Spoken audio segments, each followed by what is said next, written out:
السيد رئيس البرلمان العراقي شكرا جزيلا لتحديد. بەڕێز سەرۆکی پەرلەمانی عێراق سەرەتا سوپاس بۆ ئەم دەرفەتە و پرسیاری یەکەمیشم سەبارەت بە قۆناغی پاش داعشە یان با بڵێم قۆناغی پاش دەوڵەتی خلافەتی ئەبوبەکر البەغدادی.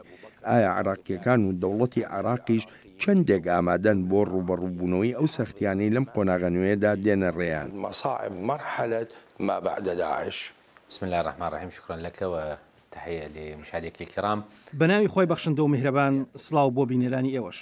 سەختیەکان گەورن لە قۆناغی پاش داعشدا. بۆ نمونە ئەو سەختیانەی لە دۆسی ئاسایشیەکاندا هەن بەهۆی هەبوونی شانە نووسەکانی ئەو ڕێکخراوە توندڕە و جومونجۆڵەکانی لە ناوچە بیابانەکانی وڵاتەکە و هەروەهاش لە هەندێک ناوچە سنوورەکاندا. ئەمەش وەها دەکات کە هاوکاری نێوان عێراق و دۆستەکانی عێراق بەردەوام بێت بۆ دابینکردنی زانیاری هەواڵگیریەکان بۆ هێزە ئاسایشیەکانمان بۆ ڕاوەدونانی پاشماوەکانی ئەو ڕێکخراوە تیرۆریستیە. ئەمە بێ لە کۆمەکردنی ئەو مەشق و ڕاهێنان پێکردنی لەشکری و پشتیوانیکردنی لۆژیکی و تەکنیکی. زانیاری هەواڵگیریەکان پێویستن هەرتەنها لە ناو عێراقدا نا بەڵکو لە دەرەوەی سنوورەکانی عێراقیشەوە بۆ وشکردنی سەرچاوەکانی ئەو ڕێکخراوە توندڕەوە. جا ئایا سەرچاوی مرۆیی بێت یان دارایی یان هەزری؟ هەومان دەزانین ئەم ڕێکخراوە لە بۆشاییەوە نەهاتووە. لایەن هەبوون یارمەتیان داوە و پارەی بۆ دابین کردوون. هەر بۆیە پێویستە کۆمەڵگەی نێونەتەوەی لە ڕێی هاوپەیمانەتی نێونەتەوەییەوە کە بە سەرکردایەتی ئەمریکا یارمەتی دەربن بۆ عێراق لە پێناوشکردنی هەموو ئەو سەرچاوانەی ئەو ڕێکخراوە توندڕەوە پشتیان پێدەبەستێت. سەختی تریشەن زۆرن کە پەیوەندیان هەیە بە دۆسیەکانی ئاوەدانکردنەوە و جێڕانەوەی سەقامگیری و چاکردنەوەی ژێرخانی ئەو شار و ناوچانەی لە تیرۆریزم ڕزگاریان بووە. ئەمەش دیسان پێویستی بە پشتیوانی کۆمەڵگەی نێونەتەوەی هەیە تا هاوڵاتیان و ئاوارەکان بتوانن بگەڕێنەوە زێدی خۆیان. دۆسی ئابووری یەکێکە لەو دۆسیانی لێرە لە واشنگتن باسمان کرد.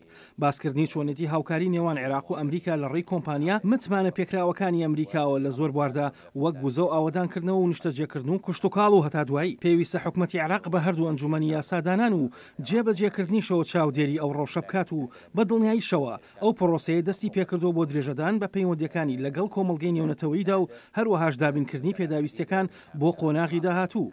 هەروها دەستپێکردنی کاری ڕشد لە پێناو ئایندێکی باشتردا بۆ عێراقیەکان. لكن السيد رئيس البرلمان العراقي بەڵام بەڕێز سەرۆکی پەرلەمان لێرەدا کێشەیەکی سەرەکی هەیە. سەرکردە سیاسی و لەشکریەکانیش لە عێراق و لە سووریا و تەنانەت لێرەش لە واشنگتن جەخت دەکەنەوە لەوەی ئەو زەمینە و هەلومەرجانەی بوونە هۆکار بۆ دروستبوونی داعش یان ڕێکخراوی تری توندڕە و هێشتا هەرماون لە عێراق لە سووریا لە شوێنەکانی تریش. حکوومەتی عێراق چی دەکات بۆ نەهێشتنی ئەو زەمینە و ئەو هەلومەرجانە؟ وهذا ما تحدثنا به. قسەشمان لەسەر ئەمە کردووە. شەڕە لەشکریەکان تەواو بووە بە هەموو بوارەکانەوە. ئێستا شەڕێکی تر هەیە، شەڕی هەواڵگیری و شەڕی هزر، شەڕ لە پێناوشکردنی هەموو سەرچاوەکانی گەشەکردنی ئایدۆلۆژیەتی توندڕەوی.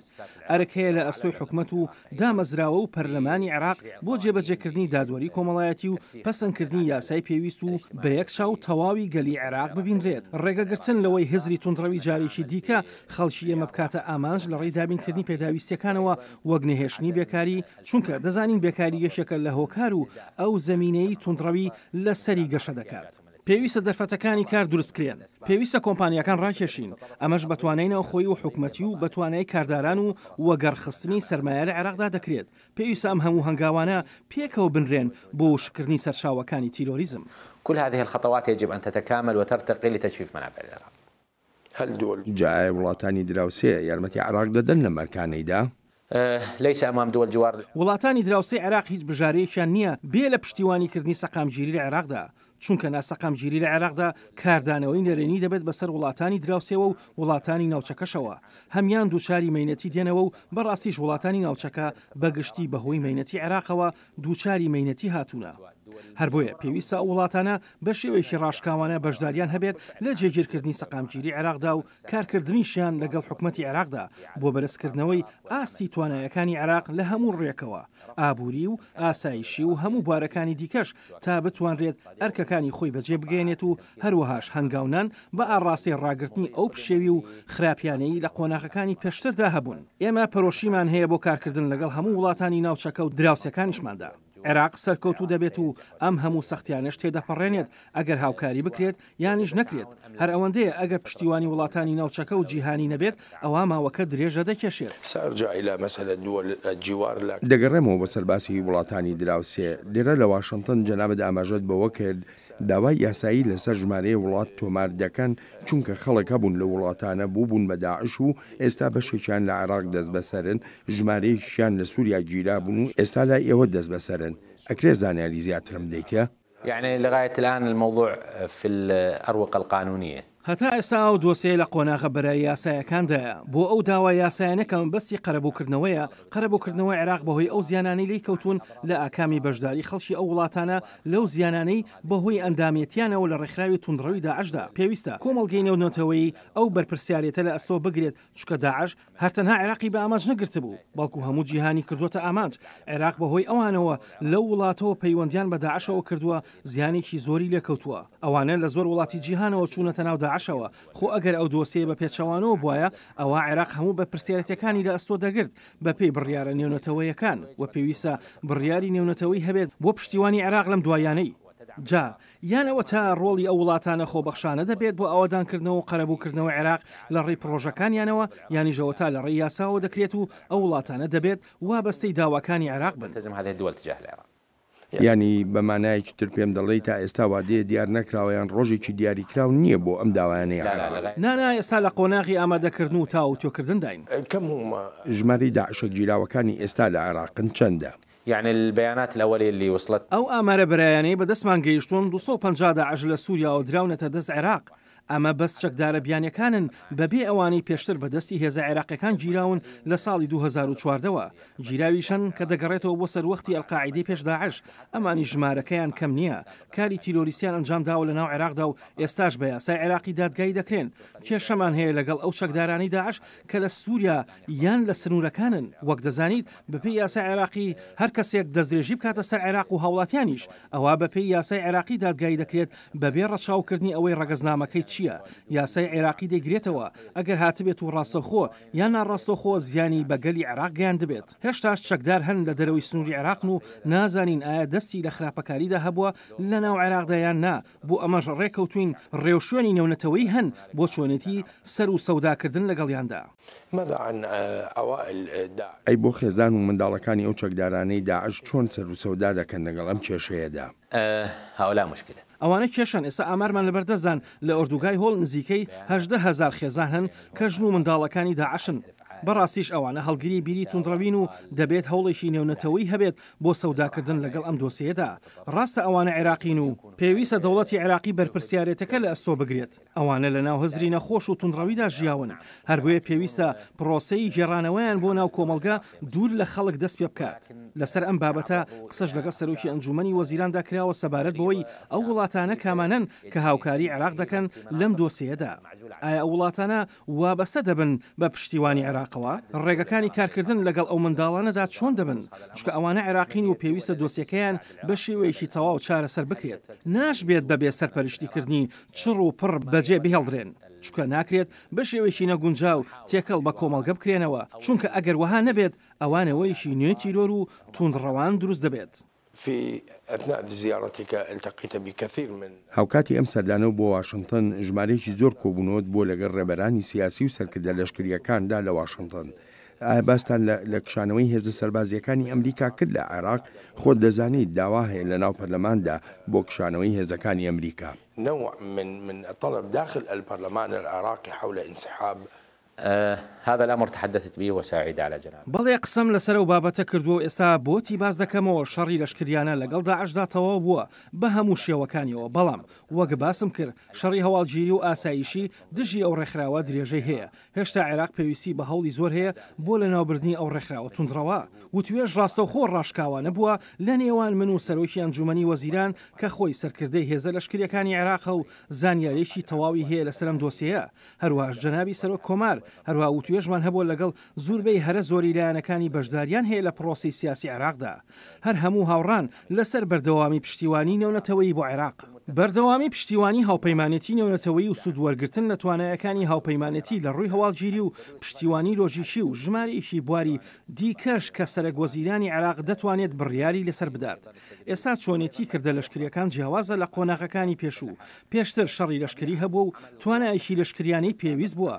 ئێستا وەک باسم کرد سروشتی کردە لەشکریەکان هەواڵگیری و ئاسایشیە زۆربەی هەرە زۆری لایەنە سیاسەکان لە عێراق هاوڕان لەگەڵ بەردەوامی ئەم هاوکاری هاوبەشەدا تەنانەت ئەوانەش کە لەگەڵ ئەم ڕایەدانین دژیمانەوەی هێزە سەربازیەکانی ئەمریکانین بەڵکو داوای دیاریکردنی ئەرکەکانی ئەو هێزانە دەکەن دەیانەوێت بزانن ژمارەیان چەنە سروشتی کارەکانیان چییە شوێنەکانی کارکردنیان کوێیە و کوێ دەبێت ئیتر ئەمانە ئەرکی سەرۆکوەزیری وڵاتەکە و لایەنە ئاسایشەکانە.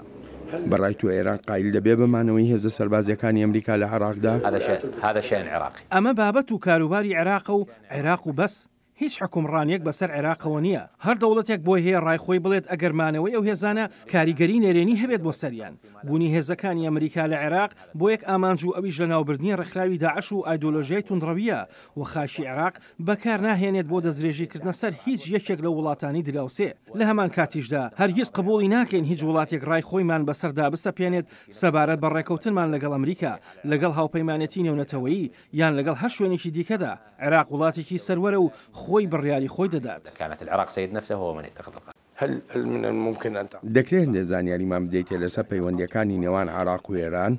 العلاقات طبيعية ما بين العراق وإيران و پەیوەندیەکان ئاساین لە نێوان عێراق و ئێراندا ئێران وڵاتێکی دراوسێ و هەروەها ژۆڵی هەبوو لە پشتیوانیکردنی عێراقدا لە شەڕی دژی تیرۆردا و بەردەوام پشتیوانی و ڕێاوێژیان پێشکەش کردووە بە هێزە عێراقیەکان ئێران ڕۆڵێکی بەرچاوی هەبوو لە پاراستنی یەکپارچەی خاشی عێراقدا هاوڕاین لەسەر هەبوونی پەیوەندی وەک دوو وڵاتی دراوسێ و ڕایەڵی ئاینی هەن لە نێوان گەلانی هەردوو وڵاتدا پەیوەندیەکانمان لەسەر بنەمای بەرژەوەندی هاوبەش و ڕێزگرتنە لە سەروەری یەکتری هیوامان وایە هیچ لایەک دەست وەرنەدات لە کاروباری عێراق وەک چۆن ئێمەش ناخوازین دەستێوەردان لە کاروباری هیچ وڵاتێکدا بکەین مثل ما نعمل على أن لا نتدخل في شؤون الآخرين. لكن لا نستطيع أن ننكر بەڵام ناکرێت نکوڵی لە کاریگەریەکانی ئێران بکرێت لە عێراقدا على العملية السياسية في العراق. لإيران أصدقاء كثيرين. ئێران دۆستی هەیە لە عێراقدا بەڵێ ئێران دۆستی زۆری هەیە لە عێراقدا ئەم پەیوەندیانەش مێژوین و هی ئەمڕۆنین لەو کاتەوە کە لایانی ئۆپۆزیسیۆنی ئەوسای عێراق لە ئێران بوون لایانی شەیە دواتر ئەو دۆستایەتی دەست پێ کردووە ئێران پەیوەندێکی باشیە لەگەڵ هەرێمی کوردستاندا لەگەڵ لایەنەکانی تریش کە لە بەغدان ئەم لایەنانە پەیوەندی دۆستانیان هەیە نەگەوەی بگوترێت سەر بە ئێران و ئەوەش قبول ناکەن سەر بە ئێران بن لایەنەکان لە عێراق بەرژەوەندی وڵاتەکەیان لەسەر و هەموو شتێکەوەیە ناشخوازن لە بەرژەوەندیەکانی هیچ کەسێک بدەن بەڵێ دەکرێت ئەو پەیوەندی مێژوویە بوو بێتە دەواازەیەک بۆ ئێران ئەمەش دەگەڕێتەوە بۆ غیابی وڵاتانی تری عەربی عێراقدا هیوادارم ئامادەی وڵاتانی عەربی لە ئاستی جاجادا لە عێراقدا بوونی هەبێت لە بوارەکانی وەگەرخستنی سەرمایە و ئابووری و ئاوەدانکردنەوەدا بارێکی ئاسایی پەیوەندی بازرگانەکان بگەڕێتەوە لە نێوان عێراق و وڵاتانی عەربیدا عێراق دەخوازێت هاوسەنگانە پەیوەندیەکانی خۆی لەگەڵ هەموو وڵاتێکدا بپارێزێت بەمەش دەرفەت بۆ دروستبوونی کاریگەری بەسەر هیچ لایەکەوە نامێنێتەوە. هل هناك أمل بأن العراق هیچی وایەکەیە بەوەی عێراق لە ڕووی ئابووریە و بەرامبەر ئێران سەربەخۆ بێت؟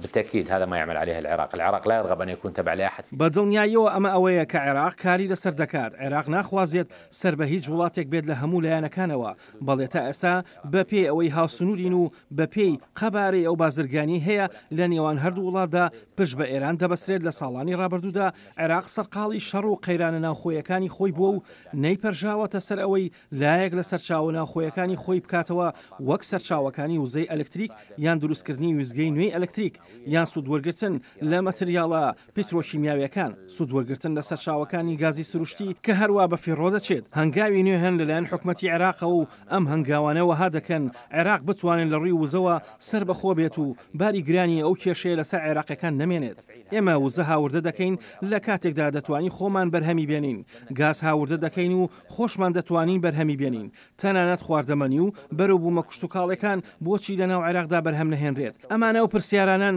کە خەڵک لە سیاسەکانی وڵاتەکەی دەکەن پێویستە بەرپرسیارەتەکانمان لە ئەستۆ بگرین و عێراق لە ڕووی ئابووریەوە پشت بە خۆی ببەستێت لە کاتێکدا دەکرێت ئاڵ و گۆڕە بازرگانەکانیش بەردەوام بن ئەو مەتریاڵانی ناو عێراقدا هەن بەکار بهێنرێن و پێویست بە هاوردەکردن نەکات لە ئێران و لە هیچ وڵاتێکی دیکەوە أي البلدين أهم لمستقبل تورکیا و ئێران کامیان گرنگترە بۆ ئایندەی عێراق. احنا حريصا على ان تكون ئێمە بەپەرۆشین تا پەیوەندیەکانمان لەگەڵ هەموو لایەکدا باش بێت. وەڵامی ئەم پرسیارەت بە شێوەیەکی تر دەدەمەوە. پێویستە بزانین پەرۆشی چیان هەیە. ئایا ئێرانەکان پەرۆشی زیاتریان هەیە بۆ بەرژەوەندی عێراقیەکان یاهی خۆیان؟ ئایا تورکەکان پەرۆشی زیاتریان هەیە بۆ عێراق یان تورکیا؟ بە دڵنیاییەوە هەرێکێک لە وڵاتانە بە شوێن بەرژەوەندی خۆیدا دەگەڕێ و ئەمە شتێکی ڕەوایە. پێویستە ئێمەش وەک عێراقی بە شوێن بەرژەوەندی خۆمانەوە بین و ئەمەش هاوڕایی سیاسی لەسرە. لێرەدا دوژمنایەتی و نێیاری پێشترمان نییە، بەڵکە بەرژەوەندی خۆمانمان هەیە. پێویستە بەرژەوەندی خۆمان بخەینە سەر و بەرژەوەندی ئەوانی دیکەوە. ئێمە چیمان لە تورکەکان یان لە ئێرانەکان دەوێت؟ چیمان لە وڵاتانی عەرەبی دەوێت؟ چیمان لە وڵاتانی ناوچەکە دەوێت؟ یان چیمان لە وڵاتانی جیهان دەوێت؟ لە بەرامبەردا ئەوان بەرژەوەندی خۆیان هەیە، بەرژەوەندی هاوبەش، بەڵام پێویستە بەرژەوەندی خۆمان باڵاترکەین بەسەر بەرژەوەندەکانی هەر وڵاتێکەوە. لإيران ولتركيا دور. ئێران و تورکیا ڕۆڵیان هەیە لە کێشە سیاسیەکانی عێراقدا و تەنانەت لە قەیرانی تایفەگەراییشدا. بەڕای تۆ ئەم دوو وڵاتە بەم زوانە دەست لەو جۆرە یاریانەی خۆیان هەڵدەگرن؟ سينتهون من اللعب بهذا الدور. لن يجدوا ساحه كافيه او لن يجدوا مساحه. بەڵێ لە ئێستادا ناتوانن مەدانێک یان ڕووبەرێک بۆ جموجۆڵی تایفەگەری بدۆزنەوە. عێراق یەک سوودی لە ڕێکخراوە تیرۆریستیەکەی داعش بینی ئەوەش یەکگرتنی عێراقیەکان و تێپەڕاندنی کێشە تایفیەکان بوو. ڕووبەرێک نەماوە بۆ ئەو وڵاتە و بۆ هیچ وڵاتێکی دیکەش تا یاری بە دۆسی تایفەگەری بکەن. لەم ڕۆوە عێراق یەکگرتووە. ئەو دوو وڵاتە دراوسی عێراقن. ئێمە دوژمنایەتیمان ناوێت لەگەڵ هیچ وڵاتێکدا، بەڵکو بە پێچەوانەوە هەوڵی پەیوەندی بەهێز دەدەین لەگەڵیاندا، بەڵام بە هەموو شێوەیەک دەستێوەردان لە کاروباری عێراقدا ڕەت دەکەینەوە. دەستێوەردان لە کاروباری ئاینی و نەژادی و هەر شتێکدا بێت. تەنانەت ئەو دەستێوەردانە لەشکریانی لە باکووری عێراقدا هەن. پێویستە ئەو دەستێوەردانانش بوەستێت. تورکەکان بیانووی بوونی پەکەکەیان هەیە. پەکەکە لەسەر ئاستی نێونەتەوەیی بە تیرۆریز ناسراون. دەتوانین وەک پەنابەر وەریان بگرین وەک خەڵکی سیڤیل، بەڵام ناکرێت وەک هێزێکی چەکدار لێرە بن و بیان و بدەینە دەست لایەنێکی دیکە بۆ دەستێوەردان و هاتنە ناوخاشی عێراقەوە. لحد الآن لم تكتمل تشكيل الحكومة. تا کاتی ئەم دیمانەیەش پێکێنانی حکوومەتی عێراق تەواو نەبووە. لەناو بەغداشەوە دەگوترێت ئێران ڕێگرە. ايران شنو دخلها؟ هواي من طين هذا الموضوع اكبر من حجمه. ئێران چکارێکی هەیە بەسەر ئەو دۆسیەوە. ئەمە زیاد لە قەباری خۆی گەورە کراوە. ئەمە بابەتێک کە پەیوەندی بەلایەنە سیاسیەکانەوە هەیە. بۆ نمونە وەزارەتی داد بەشی کووردە. ئایا ئێران ڕۆڵی هەیە لەوەی بۆ پارتی بێدیان بۆ یەکێتی یان بۆ لایەنێکی دیکەی کوردی؟ نا ئێران هیچ ڕۆڵێکی نییە. ئەمە بابەتێکی پوخت عێراقیە.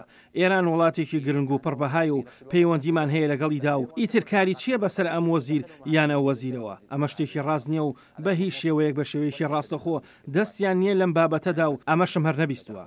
ڕێکەوتنی لایەنە سیاسیەکان لەسەر کاندیدەکان نەبوونی خواز لای دکتۆر عادل عەبدولمەهدی تا ناو بنێرێتە پەرلەمان و دواتر پەسەند نەکرێن و کێشە دروست بێت. ئەمانە هەیان کردووە کاتێکی زیاتر پێویست بێت. لەوانەیە لە چەند هەفتەیەکدا پێکهێنانی تەواوەتی حکومەت کۆتایی پێبێت و لە ئەنجومەنی نوێنەرانیشدا پەسەند دەکرێت و بڕیارەکەش بڕیارێکی تەواو عێراقیانە دەبێت بەبێ دەستێوەردانی لایەنی دیکە، چونکە هیچ دەستێوەردانێک نییە لەم بابەتەدا.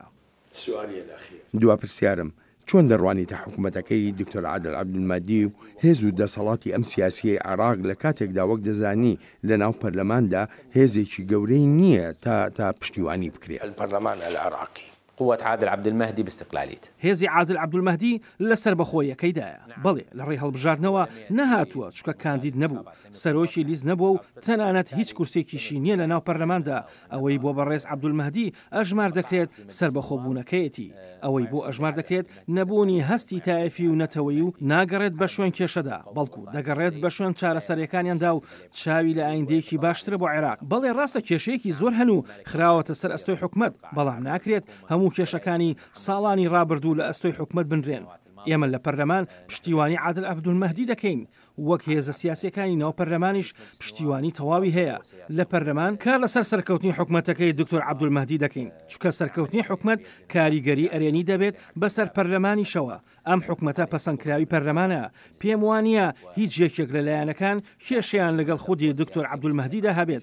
شتێکی دیکەش کە بۆ بەڕێز عەبدولمەهدی ئەژمار دەکرێت ئەوەیە گرنگیەکی ئەوتۆ بە دۆسەی هەڵبژاردن نادات، کێ لە پێشە و کێ لە دوایە. لەبەر ئەوە دەتوانێت بڕیاری بوێرانە بدات کە کەسی تر ناتوانێت ئەو جۆرە بڕیارانە بدات چکە خۆی بەشێکە لە پرۆسی هەڵبژاردن. بەڵام عادل عەبدولمەهدی نەبەشێک بووە و نەبەشێکیش دەبێت لە پرۆسی هەڵبژاردن، نەپێشتر کاندید بووە و نەبەنیازیشە لە داهاتوودا ببێتە کاندید لە هەڵبژاردنەکاندا. وليس له نية للترشيح مستقبلا. بەڕێز سەرۆکی پەرلەمانی عێراق سوپاس دەکەم. شكرا. زۆر سپاس، مەمنونم.